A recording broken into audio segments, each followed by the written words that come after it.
¿Por qué vivimos en un mundo donde algunos países disfrutan de abundancia, mientras otros apenas sobreviven? ¿Es cuestión de recursos naturales, de cultura o simplemente de mala suerte histórica? Hoy vamos a explorar esta incógnita desde una perspectiva fascinante y reveladora, basada principalmente en el libro ¿Por qué fracasan los países?, de Daron Acemoglu y James Robinson. Pero también echaremos un vistazo a otras interesantes teorías. Preparaos, porque este no es solo un análisis histórico, es un viaje que cuestionará todo lo que pensabas saber sobre la riqueza y la pobreza en el mundo. Empecemos por lo obvio, la teoría de la geografía.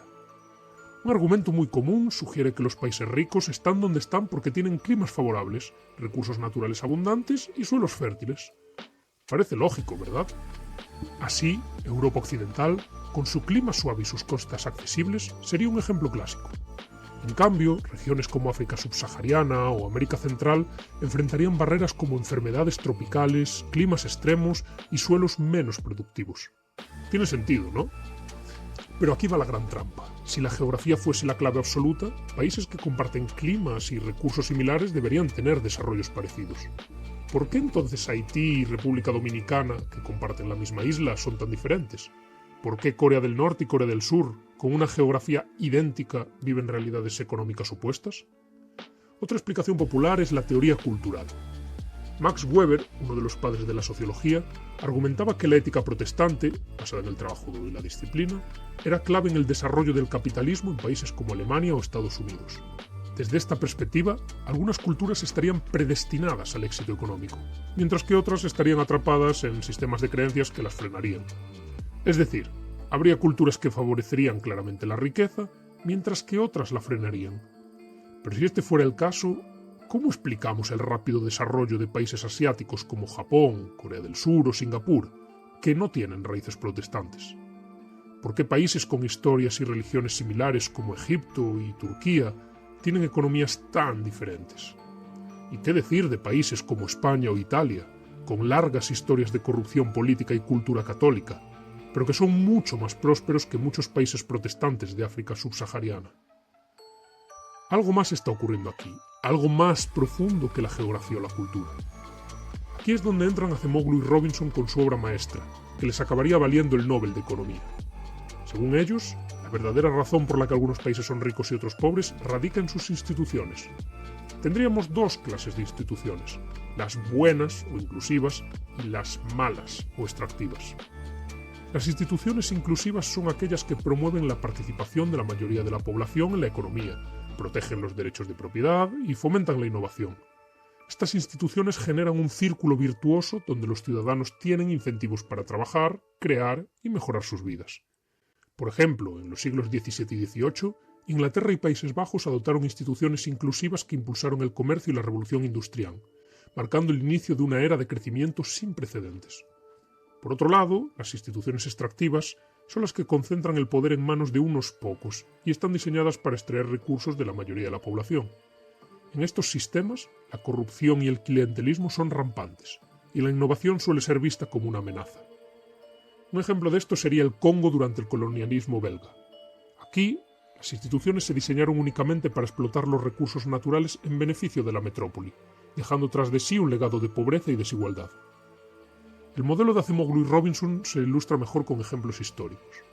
Volvamos a la diferencia entre Corea del Norte y Corea del Sur.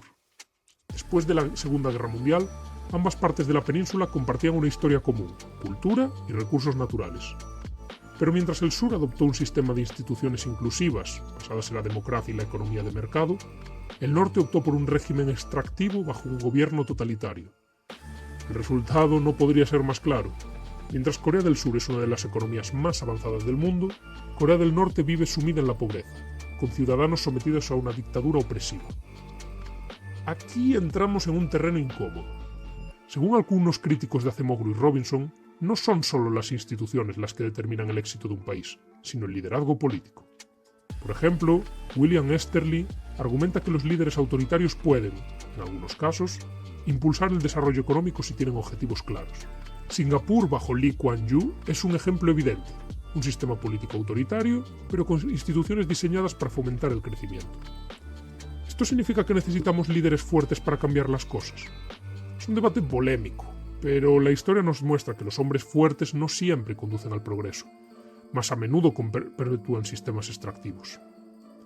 Otro ejemplo que resonará con muchos es el de Latinoamérica. Durante la colonización, las potencias europeas, principalmente los imperios español y portugués, establecieron sistemas extractivos diseñados para enriquecer a las élites coloniales a costa de la mayoría. En las plantaciones de azúcar de Brasil o las minas de plata en Potosí, el objetivo no era construir sociedades inclusivas, sino extraer tanta riqueza como fuera posible. Aunque la mayoría de los países latinoamericanos lograron su independencia en el siglo XIX, el legado de las instituciones extractivas sigue presente, con sus descendientes. Gobiernos autoritarios, corrupción endémica y desigualdad extrema son problemas que, en muchos casos, tienen raíces coloniales. Por ejemplo, vayamos al Caribe, a una isla dividida entre dos mundos. Tras la independencia de Haití, los líderes crearon un sistema donde las élites extraían recursos sin invertir en infraestructura ni educación. Los antiguos esclavos se liberaron de sus cadenas, pero quedaron atrapados en un sistema que los condenó a la miseria. Algunos de estos antiguos esclavos se convirtieron en gobernantes déspotas que aplastaron a sus hermanos. En el otro lado de la isla, la República Dominicana, sin ser un modelo perfecto, sus instituciones, aunque defectuosas, permitieron una mayor participación económica y estabilidad política. El resultado es brutal. El PIB per cápita de la República Dominicana es casi 10 veces mayor que el de Haití. Dos países, una misma geografía, pero un abismo económico. Resumidamente, algunos de los efectos devastadores generados por las instituciones extractivas serían los siguientes. 1. La trampa de la pobreza.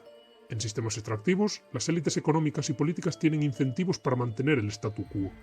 Esto perpetúa un ciclo de pobreza, ya que cualquier intento de reforma puede amenazar su poder.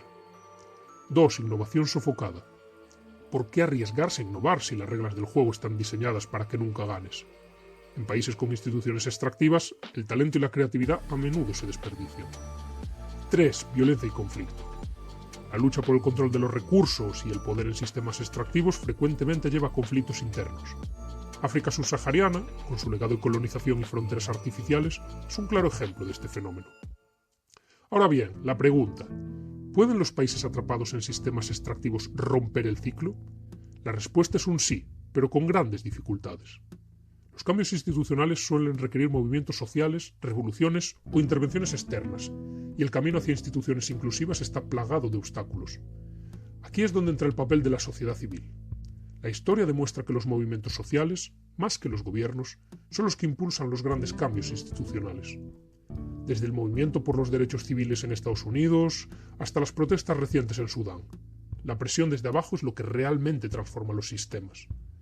Douglass North, otro premio Nobel de Economía, argumentó que las instituciones son importantes, pero las ideas y creencias de una sociedad también juegan un papel crucial. Un ejemplo inspirador es Botsuana. Durante años, este país africano fue uno de los más pobres del continente. Sin embargo, tras su independencia en 1966, adoptó instituciones inclusivas que promovieron el desarrollo económico y social. Hoy, Botsuana es uno de los países más estables y prósperos de África. Si vives en un país con instituciones inclusivas, es fácil dar por sentado el progreso económico y la libertad. Pero la realidad es que estos logros no son permanentes. Las instituciones pueden degradarse si no son protegidas. Y si vives en un país con sistemas más extractivos, la lucha por el cambio puede parecer desalentadora, pero la historia demuestra que es posible. La clave está en la participación ciudadana, la educación y la presión constante para reformar el sistema. ¿Y vosotros, qué opináis sobre este tema? ¿Qué ha pasado en vuestro país? ¿Hay otros aspectos claves que no se han considerado en el vídeo? Podéis dejarme abajo vuestros comentarios, darle like y suscribiros si os ha gustado este vídeo.